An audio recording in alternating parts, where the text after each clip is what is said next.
A brutal crime, a high-profile victim, and a nation left in disbelief.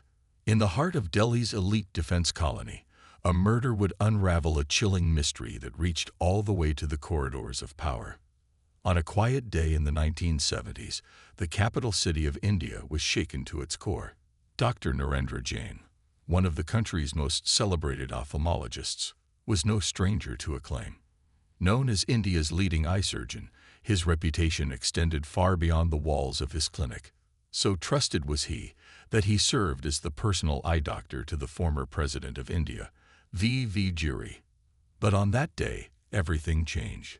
If you're fascinated by real-life mysteries and the pursuit of justice, hit subscribe.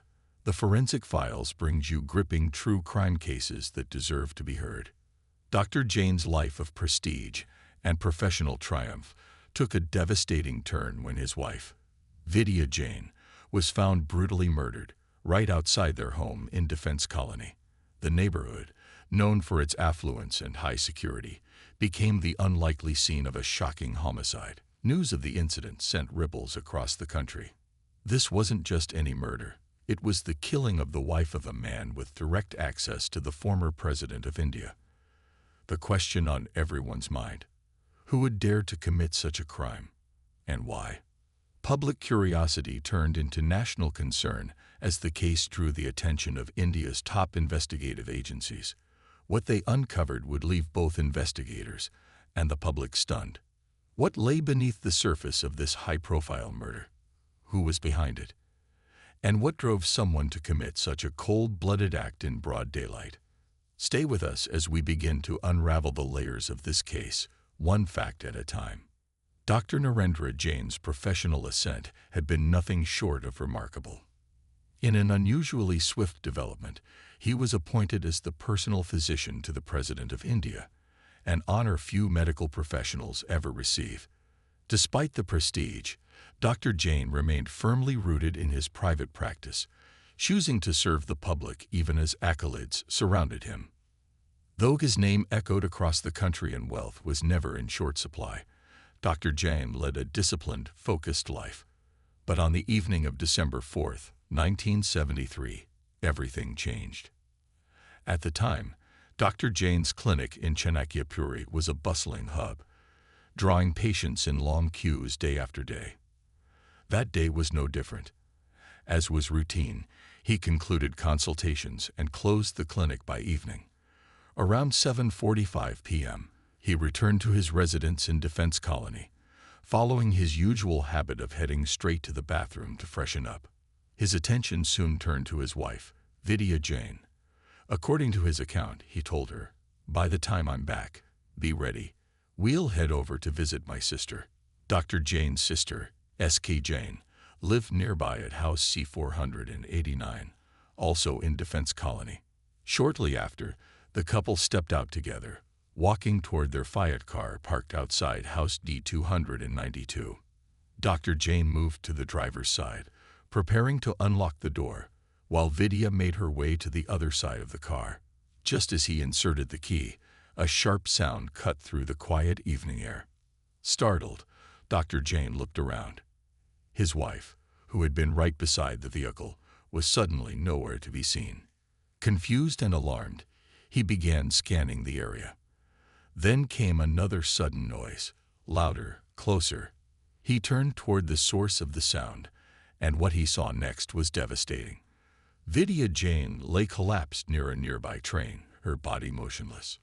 Panicked, Dr. Jain cried out for help, his voice strained with fear and disbelief. In that same moment, a man appeared from behind the train, emerging into view with a gun raised and pointed directly at him. But just as suddenly as he had aimed, the assailant lowered the weapon and began to flee. Another figure emerged alongside him, this one, too, in motion, moving quickly through the shadows. And then, once more, the chilling glint of a firearm came into view. The third individual stepped out from the darkness, gun trained steadily on Dr. Jain, his eyes locked onto him with unsettling intensity. Frozen in place, Dr. Jain found himself face to face with a figure radiating resolve, the gun unwavering as it remained fixed on its target. Following the tragic death of Vidya Jain, her body was sent for a post-mortem examination. The findings were harrowing. The report revealed 16 deep wounds across her body, each inflicted with a knife. Among these, one stab wound had pierced her heart, an injury so severe it had resulted in almost instantaneous death. The brutality of the attack left no doubt. This was a deliberate and calculated act of violence. As forensic specialists conducted the post-mortem, law enforcement began piecing together the circumstances surrounding the murder. Investigators focused on identifying both the individuals responsible and the motives that could have led to such a horrific act. At the scene, a statement from an eyewitness started to bring clarity to an otherwise chaotic and confusing narrative. Simultaneously, attention began to turn toward Dr. Narendra Jain himself. After providing his initial statement, Dr. Jain proposed a theory that the murder might have been the result of a robbery gone wrong. However, this suggestion was quickly dismissed by police. Evidence contradicted the claim. Vidya Jain's jewelry, which she had worn when she left the house, was still found on her person. Moreover, broken fragments of the same jewelry were recovered from within the very train where her body was discovered. From the earliest phase of the investigation, a critical question haunted detectives. How could one person suffer 16 stab wounds while the other, standing just feet away, remained entirely unharmed? The physical proximity between the couple and the suddenness of the attack raised deep suspicion. Why didn't Dr. Jain pursue the attacker, especially after witnessing the assailant flee? Investigators pressed Dr. Jain for clarity, but his responses were vague and failed to address the central inconsistencies. Given the growing doubts, the police expanded their investigation. They questioned members of the household staff and conducted thorough searches of Dr. Jain's residence and clinic. During the course of these searches, scrutiny of financial documents and personal records brought a new name into the investigation: Chandra Sharma. Among Chandra's belongings, police uncovered a collection of photographs. One of them featured Vidya Jain. The connection was tenuous at first, but the background of Chandra Sharma soon became significant. She had initially married in 1960, but tragedy struck when her first husband passed away. She later remarried, this time to an army lieutenant. That marriage, too, ended in divorce in 1967. It was after her second separation that Chandra Sharma encountered Dr. Narendra Jain. During that meeting, she asked him for a favor, one that led to her being appointed as his personal secretary. This connection prompted the authorities to place Chandra Sharma under arrest. With her in custody, formal interrogation began. As the investigation deepens, Dr. Narendra Jain is summoned for formal interrogation. What emerges during this session stuns investigators. With each revelation, a dark and complex narrative begins to unfold. During his tenure, Chandra Sharma had grown increasingly close to Dr. Jain while serving as his personal secretary. Over time, their professional relationship evolved into a romantic entanglement. This clandestine affair did not go unnoticed. Vidya Jain, Dr. Jain's wife, became aware of their growing intimacy. Conflict soon erupted between the couple. Vidya demanded that Chandra Sharma be removed from her position, but Dr. Jain, deeply enamored with Chandra, resisted the request. Despite his reluctance, Dr. Jain ultimately yielded to his wife's insistence. In 1972, he terminated Chandra's employment. Following her dismissal, Chandra Sharma relocated to Umrah. However, physical distance did not sever the connection. The relationship continued to flourish. Dr. Jain maintained contact with Chandra, even going so far as to send her money regularly. Their bond grew stronger, culminating in the desire to marry. Yet a significant obstacle stood in their path: Dr. Jain's existing marriage and his standing in society. As a respected figure, he feared the social consequences of divorce or a secret marriage. Unable to find a legitimate way forward, the two lovers turned to a sinister solution: to eliminate Vidya Jain. The plan was calculated and cold. The murder had to be executed in a manner that suggested an accident, eliminating suspicion entirely. Chandra Sharma, from her new residence in Numra, took the first step toward this plan. She reached out to an acquaintance named Rakesh, a constable stationed in Delhi. During their meeting, Chandra confided that Dr. Jain wanted his wife removed from his life. The condition was clear: the murder must look accidental. In exchange, a significant sum of money would be offered. Initially hesitant, Rakesh agreed to assist. He arranged a meeting between Chandra Sharma and a man named Karan Singh, also known by the alias Karan Singh Malakit. Karan was approached with the proposal. He would be paid Rs 20,000 to carry out the murder, half in advance, the remainder upon completion. At the time, this was a considerable sum. Karan Singh accepted the offer without resistance. As agreed, Chandra provided Rs 10,000 as an advance. But as weeks passed, Karan Singh failed to act. Despite repeated assurances, he delayed the execution. 3 months later, he vanished entirely, disappearing with the advance payment. Chandra Sharma, now growing desperate, pressured Rakesh to find an alternative. Cornered by her demands, Rakesh fabricated a story about his wife falling ill and took leave from his post in Delhi. He traveled to his native village, Cheridoy, in Haryana, and began the search for someone who could carry out the murder. There, he encountered a young man named Ram Kishan, a 20-year-old resident of the village.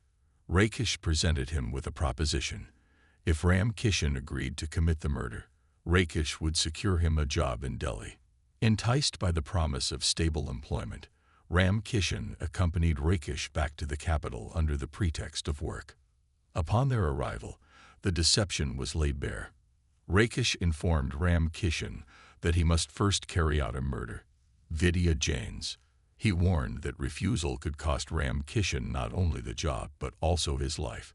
Intimidated and confused, Ram Kishan did not act immediately. Days passed.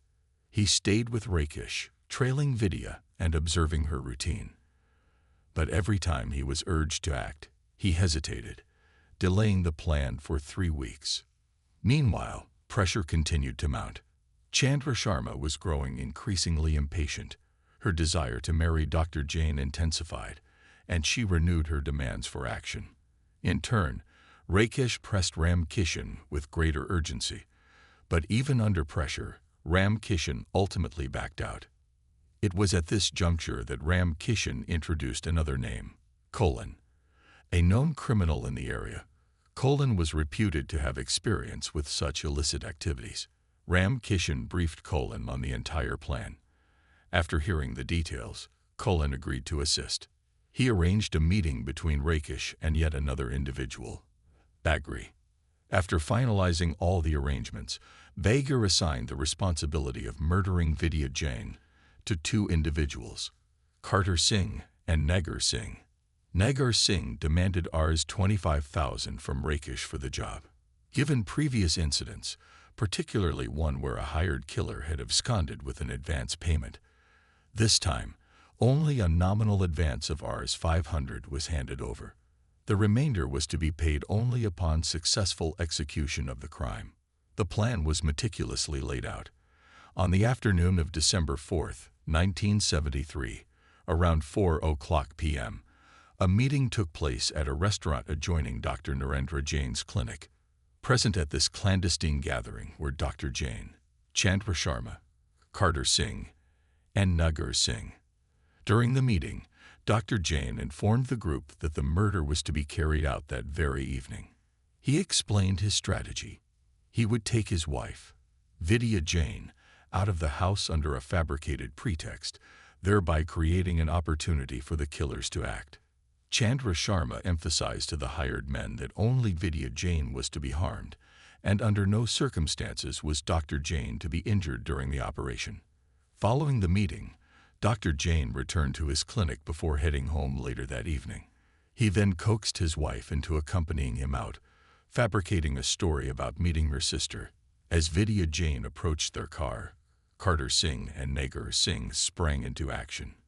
Without warning, they seized her and launched a brutal knife attack in full view of Dr. Jain, who stood by and watched the scene unfold without intervening. After the murder, the assailants dumped Vidya's body into a nearby drain to simulate a sudden, violent disappearance. Dr. Narendra Jain, maintaining his ruse, feigned shock and called for help, carefully aligning his behavior with the orchestrated narrative. However, his actions aroused suspicion. Notably, he did not attend his wife's funeral, a glaring omission that would later weigh heavily in court proceedings. As the investigation unfolded, the full extent of the conspiracy came to light. The lower court, after hearing all the evidence, delivered its verdict. Dr. Narendra Jain, Chandra Sharma, and Rakesh Kumar were each sentenced to life imprisonment for their roles in the premeditated murder. Kartar Singh and Nagar Singh, the individuals who had physically executed the killing, received comparatively lighter sentences, just 2 years in prison.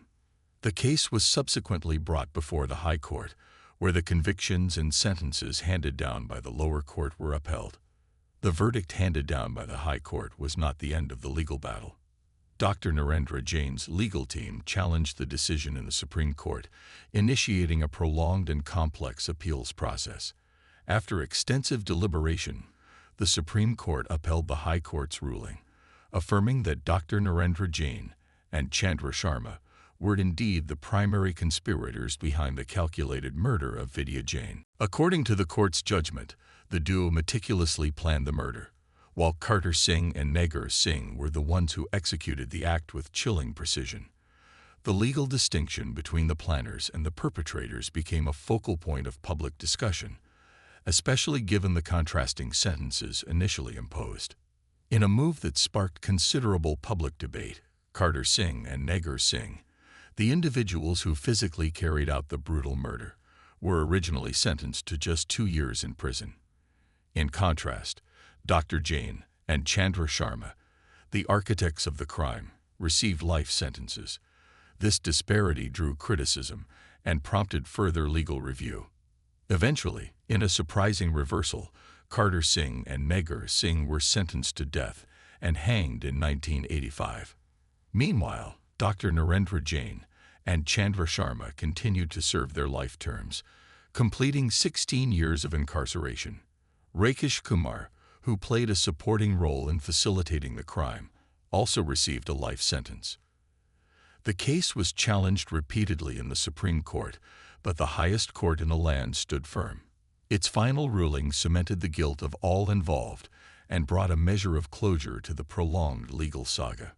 The murder of Vidya Jain exposed a chilling conspiracy orchestrated by those closest to her. Dr. Narendra Jain, her husband, and Chandra Sharma were sentenced to life imprisonment as the masterminds of the crime, while Kartar Singh and Nagar Singh, initially given lenient sentences, were later hanged for their roles in the murder.